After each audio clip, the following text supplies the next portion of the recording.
हमारे देश में फिर से एक बार सरकार विरोधी नारों के लिए, देश विरोधी नारों के लिए जेएनयू की सुर्खियां बन रही हैं। सुप्रीम कोर्ट के द्वारा हाल ही में शरजील इमाम और उमर खालिद की 5 जनवरी को जैसे ही इनकी जमानत याचिका खारिज हुई, उसके बाद जेएनयू में कुछ छात्र प्रोटेस्ट करने उतर आए और सरकार के विरोध में नारे लगाने लगे। जेएनयू में हाल ही में एक वीडियो सरफेस हुआ, जिस वीडियो में कुछ छात्र एक हॉस्टल के बाहर खड़े होकर मोदी शाह के खिलाफ नारे लगाते हुए दिखाई दे रहे हैं। सुनाई दे रहा है इस वीडियो में कि मोदी शाह की कब्र खोदेगी जेएनयू में। कुछ इस तरह के नारे लगाते हुए जो ये छात्र हैं, इन्हें कॉलेज प्रशासन की तरफ से निलंबित कर दिया गया है और इनमें से जो छात्र इस तरह के नारे लगा रहे हैं उन पर एफआईआर की भी खबर आ रही है। फिलहाल के लिए प्रधानमंत्री मोदी और शाह के लिए अचानक जेएनयू में इस तरह के प्रोटेस्ट क्यों हुए, अगर इसको तलाशते हुए निकलते हैं तो पता चलता है कि यहां पर मामला जुड़ा हुआ है उमर खालिद और शरजील इमाम की जमानत से। चैनल पर नए हैं तो चैनल को सब्सक्राइब करना बिल्कुल ना भूलें। शरजील इमाम अपने एक वीडियो के चलते सुर्खियों में थे। सुर्खी ये थी कि भारत का मेनलैंड इंडिया नॉर्थ ईस्ट के साथ जिस कॉरिडोर के थ्रू जुड़ा हुआ है, जिसे सिलीगुड़ी कॉरिडोर कहते हैं, वो चिकन नेक के नाम से भी जाना जाता है। शरजील इमाम का एक वीडियो सरफेस होता है। सीएए प्रोटेस्ट के दौरान ये उस क्षेत्र में पहुंच करके, सिलीगुड़ी कॉरिडोर मेजॉरिटी मुस्लिम बाहुल क्षेत्र है, ये वहां पर जाकर बयान देते हैं कि हम 5 लाख लोग अगर मिल जाएं, सड़क, ट्रेन, हाईवेज इनको रोक दें तो हम पूरी तरह से चिकन नेक को काट सकते हैं और हम आसाम को और पूर्वोत्तर भारत को मेन भारत से अलग कर सकते हैं। इनका यह बयान पूरी तरह देशद्रोह का था। इनका यह बयान देश को तोड़ने वाला था। यह वैसा ही बयान है जैसा आप बांग्लादेशियों से सुनते हैं जब भारत के बारे में आप बयान सुनते हैं। यह वैसी ही चेष्टा थी जो चाइनीज, पाकिस्तानी लोग भारत को तोड़ने के लिए प्लान करते हैं। इस तरह की बात एक भारतीय होने के नाम पर यह कैसे बोल सकते हैं, यह अपने आप में बड़ा सवाल था। यह एक पब्लिक रैली के अंदर कुछ लोगों को संबोधित कर रहे थे, वहां से इनका यह वीडियो बाहर निकल कर आता है। विचार करिए कितना ज्यादा जहर भरा होगा दिमाग में। एक बच्चा जो डीपीएस दिल्ली से पढ़ा है, आईआईटी मुंबई से पढ़ाई कंप्लीट की है और उसके बाद जेएनयू से पीएचडी कर रहा है, और वो देश में ही इस तरह से सिलीगुड़ी कॉरिडोर को कैसे तोड़ा जाए, मुसलमान मिलकर के कैसे इस देश को तोड़ सकते हैं, इसकी प्लानिंग कर रहा है। इस प्रकार की जो उसकी सोच थी, इस सोच पर ही पूरे देश में एक गुस्सा उबल गया। जब पुलिस को और न्यायपालिका को और देश के अन्य जनता जो देश के अंदर बहुत ही सेक्युलर तरीके से रह रही है, वो इस बात को जानने के लिए जब जानी, तब इनके साथ पूरी तरह से इनके एंटी सेंटिमेंट्स तैनात हुए।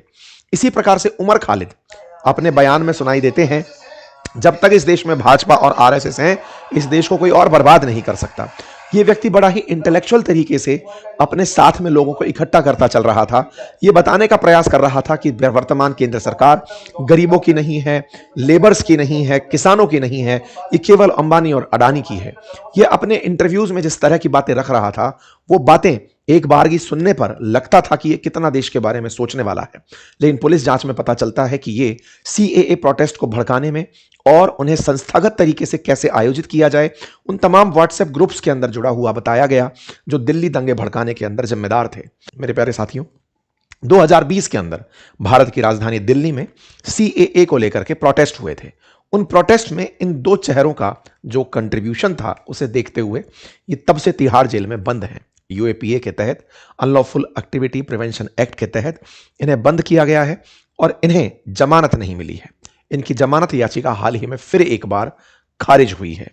पुलिस की जांच जब इनके ठिकाने तक पहुंचती है, पुलिस कार्रवाइयां शुरू होती हैं। उमर खालिद पर पहले भी आईपीसी की धारा 124A के तहत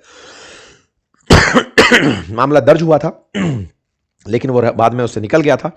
2020 में शरजील इमाम के आसनसोल में जो इसने भाषण दिया चक्का जाम वाला, उसके बारे में इसके ऊपर आरोप तय होते हैं। उत्तर पूर्व में हुई दिल्ली के अंदर दंगों के ऊपर इनके ऊपर धाराएं लगाई जाना शुरू होती है।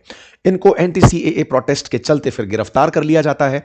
खालिद को 20 सितंबर 2020 में गिरफ्तार किया जाता है एक लार्जर कॉन्स्पिरेसी केस के चलते, क्योंकि इन्होंने ट्रंप की यात्रा से पहले देश में दंगा भड़काना, उन्हें संस्थागत तरीके से आयोजित करना, दुनिया के सामने इस मुद्दे को कैसे हाईलाइट किया जाए, इस पूरी चीज की प्लानिंग की थी। इसी के चलते हुए पुलिस ने इन्हें प्रोविजन ऑफ यूएपीए यानी अनलॉफुल एक्टिविटी प्रिवेंशन एक्ट के तहत गिरफ्तार किया और आईपीसी की धारा 15 के तहत इन्हें अक्यूज बनाया। पुलिस की गिरफ्तारी के समय ये दोनों तस्वीरें आपके सामने निकल कर आती हैं। फरवरी 24 2021 में सेकेंडरी चार्जशीट फाइल की जाती है।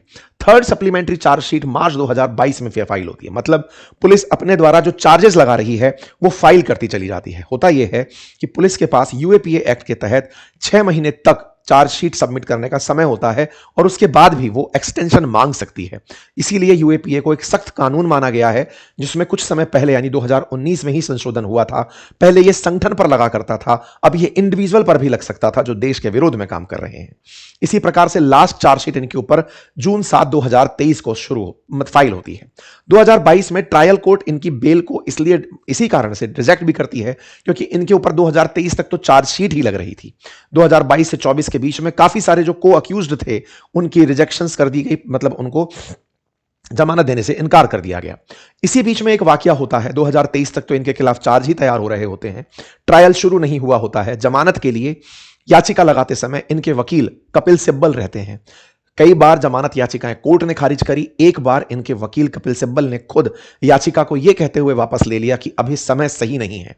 2024 में यह कहते हुए कि अभी टाइम ठीक नहीं है, चेंज इन सर्कमस्टांसेस का हवाला देते हुए, और इन्होंने कहा so we will try our luck next time. इन्होंने अपनी तरफ से मेंशन किया we decided to move the trial court again, we were assessing that this is lengthy procedure and circumstances have changed, और इस चलते हम अपनी जमानत याचिका वापस ले रहे हैं। कुल मिलाकर के केस धीरे धीरे इनके खिलाफ चलता चला गया। सुप्रीम कोर्ट ने इनकी बेल प्ली को रिजेक्ट किया, हाई कोर्ट ने इनकी बेल प्ली को रिजेक्ट किया। दिल्ली हाई कोर्ट में बेल प्ली रिजेक्ट होने के बाद दिसंबर 10 के अंदर सुप्रीम कोर्ट के अंदर इनके ऊपर सुनवाई होती है। दिसंबर 16 से 29 के बीच में उमर खालिद को उसकी सिस्टर की शादी में जाने के लिए जमानत दी जाती है, लेकिन सुप्रीम कोर्ट इनकी जमानत याचिका पर सुनवाई जब करता है, उस पर फैसला सुनाते हुए कहता है कि इन्हें फिलहाल जमानत नहीं दी जा सकती। लेकिन हां, इनके साथ जो कुछ को अक्यूज्ड थे उनमें से कुछ को अक्यूज्ड को जमानत दे दी जाती है। जिस कानून के तहत इन्हें गिरफ्तार किया उसका नाम यूएपीए कानून है। यह 1967 में बना हुआ कानून है। देश के विरोध में जो भी लोग कार्य कर रहे हैं उनके खिलाफ यह कानून काम करता है।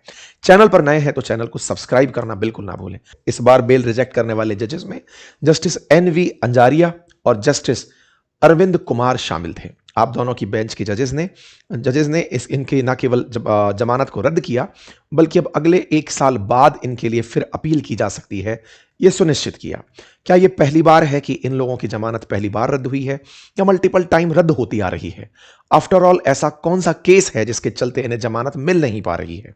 आफ्टर ऑल इनका केस है क्या जिसके चलते इन्हें जेल में रखा गया है? आज के सेशन में इनका जिक्र करते हैं। इन दो चेहरों को एक बार के लिए आप पहचानें और आगे चलें। सबसे पहले बात सरजिल इमाम की करते हैं। सरजिल इमाम टीपीएस दिल्ली से पढ़े हुए छात्र, आईआईटी मुंबई से कंप्यूटर साइंस में बीटेक और एमटेक किए हुए छात्र रहे हैं। आईआईटी मुंबई से कंप्यूटर साइंस पढ़ना बहुत से लोगों का ड्रीम होता है। इनके ड्रीम में वहां से आगे था एमए हिस्ट्री करना जेएनयू से और वहीं से पीएचडी करना। ये 2015 में पीएचडी के लिए एनरोल जेएनयू में होते हैं। उससे पहले ये एमए भी वहीं से करते हैं। अपनी एकेडमिक्स में जिस समय ये एंट्री कर रहे थे उस समय एक्टिविज्म इन्हें बहुत तेजी से आ रहा था और उसी एक्टिविज्म के चलते इनकी फाइल बन गई है। इनके एक्टिविज्म के कुछ प्रमाण आज के सेशन में हम आपके सामने रखेंगे। ऐसे ही एक और छात्र हैं उमर खालिद, दिल्ली के ही बॉर्न एंड बॉटअप हैं। इनके पिताजी हैं वेलफेयर पार्टी ऑफ इंडिया के प्रेसिडेंट। इन्होंने किरोड़ीमल कॉलेज डीयू से पढ़ाई की थी, ग्रेजुएशन की। इसके बाद एमए, एमफिल और पीएचडी जेएनयू से कर रहे थे और अपनी पीएचडी आदिवासियों पर, झारखंड के अंदर आदिवासियों पर कर रहे थे। यह इनका थोड़ा बेसिक परिचय जेएनयू से कनेक्ट का है। इस तरह से उनके दिमाग में कचरा भरा जाता है और देश में एक दंगा भड़क उठता है। यह पूरा कार्य बड़ा ही संस्थागत और सोची समझी रणनीति का हिस्सा था। इसके पीछे एक और कॉन्स्पिरेसी थी और वो कॉन्स्पिरेसी बाद में दिल्ली पुलिस ने डिकोड की। कॉन्स्पिरेसी ये थी कि उसी दौर में प्रेसिडेंट ट्रंप इंडिया आने वाले थे। प्रेसिडेंट ट्रंप का वो पुराना कार्यकाल था और जब वो इंडिया आने वाले थे तो वर्ल्ड मीडिया इंडिया में रहने वाली थी। इंडिया पर दुनिया का अटेंशन होने वाला था और ऐसे में विदेशी ताकतें चाहती थी कि भारत की राजधानी में अगर हिंदू मुस्लिम प्रोटेस्ट हो जाए, भारत की राजधानी में दंगे भड़क जाएं, तो ये वर्ल्ड वाइड कवरेज मिल सकता है कि हिंदू मेजॉरिटी भारत किस तरह से मुसलमानों के साथ या अल्पसंख्यकों के साथ बर्ताव करता है। इस पूरी साजिश को दिल्ली पुलिस ने नाकाम किया, लेकिन फिर भी ये प्रोटेस्ट हुए, इस देश में प्रोटेस्ट हुए और वो वायलेंट बन गए। दिल्ली देश की राजधानी में प्रोटेस्ट हुए और इस प्रोटेस्ट को दिल्ली राइट्स 2020 के नाम से जाना जाता है। इन दंगों में बहुत से लोगों की जान गई, बड़ी संख्या में प्रदर्शन हुए और ये उस समय हो रहा था जब ट्रंप की भारत यात्रा प्रस्तावित थी। इन प्रोटेस्ट का मेजर मकसद दिल्ली में आई हुई मीडिया का ध्यान आकर्षित करना था। वर्ल्ड मीडिया ने इसे 2019 के एंड में कवर करना शुरू कर दिया था कि यहां पर वायलेंस हो रहा है। 53 लोगों की मौत हुई, जिसमें बताया गया कि 38 मुस्लिम थे, 15 हिंदू थे। 700 से अधिक लोग घायल हुए, आगजनी हुई, 753 से अधिक एफआईआर हुई। ट्रंप के भारत आने से पहले हुई इस हिंसा को प्रॉपर तरीके से ग्लोबल फुटेज मिली, लेकिन उस फुटेज में जिन दो चेहरों का बड़ा जिक्र रहा वो ये दो थे, शरजील इमाम और उमर खालिद। इससे आतंक पर बहुत हद तक कंट्रोल भी हुआ और इसी कानून के चलते सुप्रीम कोर्ट ने इन दोनों की हाल ही में बेल रिजेक्ट की है। मीम का मार्केट गर्म था, लोग उनके पुराने वीडियोस निकाल कर बात कर रहे थे कि इन्होंने जब देश के विरोध में ऐसा सोचा है तो इन्हें जमानत नहीं मिलनी चाहिए। वहीं इनके पक्ष में इनकी तरफ से जो इनकी जमानत याचिका चाहते हैं, उनका कहना है कि जब चार्जशीट के ऊपर बहस ही शुरू नहीं हुई है, तो ट्रायल्स ही शुरू नहीं हुए हैं, तो किस आधार पर उन्हें जस्टिस के बिना रखा जा रहा है, उन्हें जमानत मिलनी चाहिए। इस बात को लेकर के कांग्रेस, सीपीआईएम इन सब का मानना है कि सरकार मुसलमान होने के कारण उन्हें यह सजा दे रही है, जबकि उनके विरोध में लोगों का मानना है कि उन्होंने मुसलमान होने के नाम पर ही कहा था कि देश के टुकड़े कर दिए जाएं अगर 5 लाख मुसलमान चिकन नेक पर बैठ जाएं। इस तरह देश विरोधी बातें करने के चलते अगर उन्हें गिरफ्तार करके रखा जाता है तो इसमें बुराई क्या है। इस बात पर किरण रिजिजू जी जो पूर्वोत्तर से आते हैं, उन्होंने वही पुराना वीडियो वापस से शेयर करते हुए कहा कि ऐसी ताकतों का खुलेआम घूमना देश के लिए गलत है। इस पर एक और लेटर वायरल होता है। 2 जनवरी 2026 को हाल ही में अमेरिका के न्यूयॉर्क शहर में मेयर बने जोहरान ममदानी, जिनका भारतीय कनेक्शन भी है, वो उमर खालिद के लिए एक पत्र लिखते हैं और वो पत्र इनके बारे में होता है कि आपके बारे में जानकारी हमें मिली, आपके शब्द के दबाव के अंदर कोई बात नहीं की जाती, उन बातों को हमने सुना। कुछ इस तरह से इन्होंने लिखा कि मैं अक्सर तुम्हारे उन शब्दों को याद करता हूं जिसमें कड़वाहट को खुद पर हावी ना होने की बात तुमने कही थी। तुम्हारे माता पिता से मिलकर खुशी हुई, हमें तुम्हारी चिंता है। अमेरिका के और सीनेटर्स ने भी, लगभग 8 अमेरिकी सांसदों ने भी उमर खालिद के समर्थन में पत्र लिखा और कहा कि जब तक ट्रायल शुरू नहीं हुआ इन्हें जेल में क्यों रखा जा रहा है। अंतरराष्ट्रीय स्तर पर भी इसका कवरेज मिल रहा है। दिल्ली राइट्स को लेकर अल जजीरा लिखता है, why want India release Umar Khalid and Sharjeel Imam. अब ये अंतरराष्ट्रीय सुर्खी बन चुका है, दुनिया भर में यह डिस्कशन चल रहा है। जो 5 आरोपी जिन्हें जमानत दी गई, उनमें उन्हें देश छोड़ने, दिल्ली से बाहर जाने, इन सब की मना की गई है। फिलहाल के लिए उम्मीद करता हूं कि आपको यह पूरा विषय अच्छे से समझ में आ गया होगा। इनकी जमानत याचिका खारिज होने पर जेएनयू में फिर से प्रोटेस्ट हुए, इनको जेएनयू प्रशासन के द्वारा सस्पेंड करने की बात कही गई और इन पर एफआईआर की भी न्यूज फिलहाल चल रही है। दिल्ली पुलिस के द्वारा नॉन कॉग्निजेबल रिपोर्ट के तहत इनके non cognizable report JNU protest के ऊपर रखते हुए इनकी गिरफ्तार मतलब एफआईआर की बात की जा रही है। उम्मीद है कि आप सभी साथियों को यह जानकारी समझ में आई होगी। आप इस विषय पर क्या सोचते हैं, अपनी राय जरूर कमेंट बॉक्स में दें। चैनल पर नए हैं तो चैनल को सब्सक्राइब करना बिल्कुल ना भूलें। फिलहाल के लिए इतना ही, बहुत बहुत धन्यवाद।